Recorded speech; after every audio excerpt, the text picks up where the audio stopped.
Social media കാലത്താണ് നമ്മൾ ജീവിക്കുന്നത്. നമ്മൾ ഇന്ന് പങ്കുവയ്ക്കുന്ന ഒരു വാക്ക് അല്ലെങ്കിൽ വർഷങ്ങൾക്ക് മുമ്പ് നമ്മൾ കുറിച്ച ഒരു വരി ഭാവിയിൽ ഏത് രീതിയിലാണ് നമ്മളെ തേടി വരിക എന്ന് ആർക്കെങ്കിലും പ്രവചിക്കാൻ സാധിക്കുമോ? തീർച്ചയായും ഇല്ല. കഴിഞ്ഞ ദിവസങ്ങളിൽ ഒമാൻ തീരത്തുണ്ടായ വലിയൊരു ദുരന്തവും അതിനെ തുടർന്ന് സോഷ്യൽ മീഡിയയിൽ ഉയർന്നു വന്ന കടുത്ത ചർച്ചകളുമാണ് ഇന്ന് നമ്മൾ പരിശോധിക്കുന്നത്.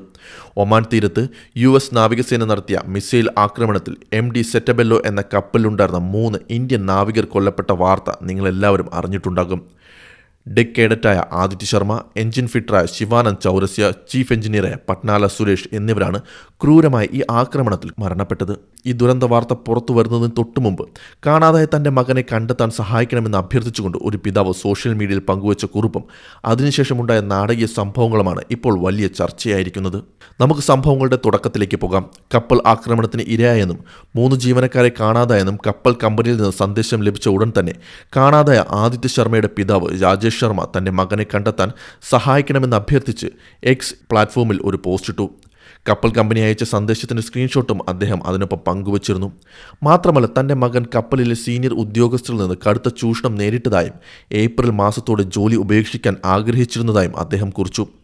ഇതിൻ്റെയെല്ലാം ചാറ്റുകളും രേഖകളും തൻ്റെ കൈവശമുണ്ടെന്നും അദ്ദേഹം വ്യക്തമാക്കിയിരുന്നു.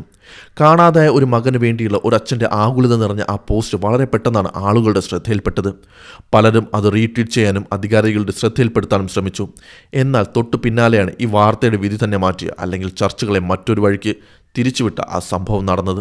സോഷ്യൽ മീഡിയയിലെ ചില ഉപയോക്താക്കൾ ഈ രാജേഷ് ശർമ്മയുടെ മുൻകാല പോസ്റ്റുകളും അദ്ദേഹത്തിൻ്റെ ഡിജിറ്റൽ ഫുട് പ്രിൻറ്റും പരിശോധിക്കാൻ തുടങ്ങി. അവിടെയാണ് നെറ്റിസൺസിനെ ഞെട്ടിച്ച പല വിവരങ്ങളും പുറത്തു വന്നത്. മുൻകാലങ്ങളിൽ അദ്ദേഹം നിരന്തരമായി പങ്കുവച്ചിരുന്ന കടുത്ത ഇസ്ലാമോഫോബിക് അല്ലെങ്കിൽ മുസ്ലിം വിരുദ്ധ പരാമർശങ്ങൾ ഓരോന്നായി ആളുകൾ കുത്തിപ്പൊക്കാൻ തുടങ്ങി.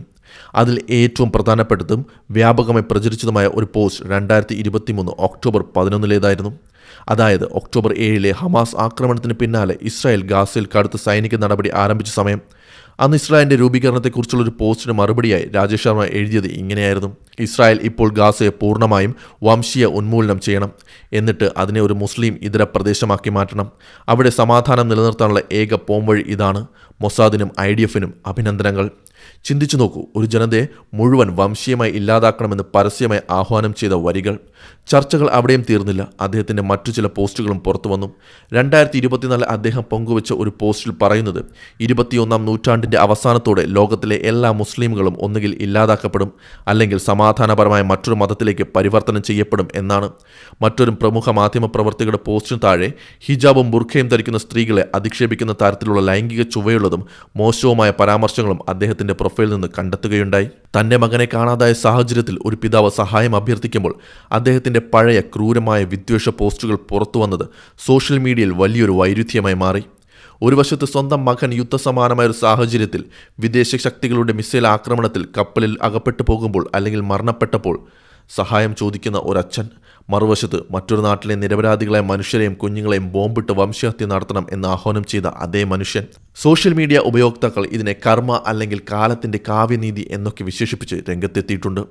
മറ്റുള്ളവരുടെ മേൽ ദുരന്തം പെയ്യാൻ ആഗ്രഹിച്ചവർക്ക് സ്വന്തം ജീവിതത്തിൽ ദുരന്തം വന്നപ്പോൾ മാത്രമാണ് അതിൻ്റെ വേദന മനസ്സിലായത് എന്ന രീതിയിലുള്ള കടുത്ത വിമർശനങ്ങളാണ് രാജേഷ് ശർമ്മയ്ക്ക് നേരെ ഉയർന്നത്. എന്നാൽ മകൻ ചെയ്ത തെറ്റല്ല ഇതെന്നും അച്ഛൻ്റെ വിദ്വേഷത്തിന് നിരപരാധിയായ മകനെ അധിക്ഷേപിക്കരുത് എന്ന രീതിയിലുള്ള ചർച്ചകളും നടക്കുന്നുണ്ട്. ഈ ഒരു സംഭവത്തിൽ നിന്ന് നമ്മൾ മനസ്സിലാക്കേണ്ടത് എന്താണ്?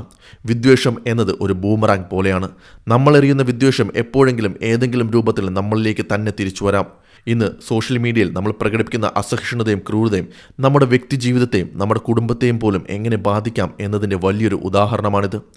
ഒരു വിർച്വൽ ലോകത്തിരുന്ന് അപരിചിതരായ മനുഷ്യർക്ക് നേരെ വംശഹത്യയ്ക്ക് ആഹ്വാനം ചെയ്യുമ്പോൾ തങ്ങളുടെ പ്രിയപ്പെട്ടവരും ഈ ലോകത്തിൻ്റെ ഏതെങ്കിലും ഒരു കോണിൽ ജീവിക്കുന്നുണ്ടെന്ന കാര്യം പലരും മറന്നുപോകുന്നു. യുദ്ധങ്ങളും അക്രമങ്ങളും ഉണ്ടാകുമ്പോൾ അതിനിരയാകുന്നത് സാധാരണക്കാരായ മനുഷ്യരാണ്. അതിൽ മതമില്ല, ജാതിയില്ല. ഒമാൻ തീരത്ത് ദാരുണമായി കൊല്ലപ്പെട്ട ആദിത്യ ശർമ്മ ഉൾപ്പെടെയുള്ള 3 ഇന്ത്യൻ നാവികരുടെയും വിയോഗത്തിൽ നമുക്ക് ആദരാഞ്ജലികൾ അർപ്പിക്കാം. മകൻ നഷ്ടപ്പെട്ട ആ കുടുംബത്തിൻ്റെ ദുഃഖത്തിൽ പങ്കുചേരുമ്പോൾ തന്നെ ഈ സംഭവം നമ്മളോട് സംസാരിക്കുന്നത് ഡിജിറ്റൽ ലോകത്ത് നമ്മുടെ ഉത്തരവാദിത്തത്തെക്കുറിച്ചാണ്. സോഷ്യൽ മീഡിയയിൽ വിദ്വേഷമല്ല, മനുഷ്യത്വമാണ് പടർത്തേണ്ടതെന്ന് ഈ സംഭവം നമ്മളെ ഓർമ്മപ്പെടുത്തുന്നു.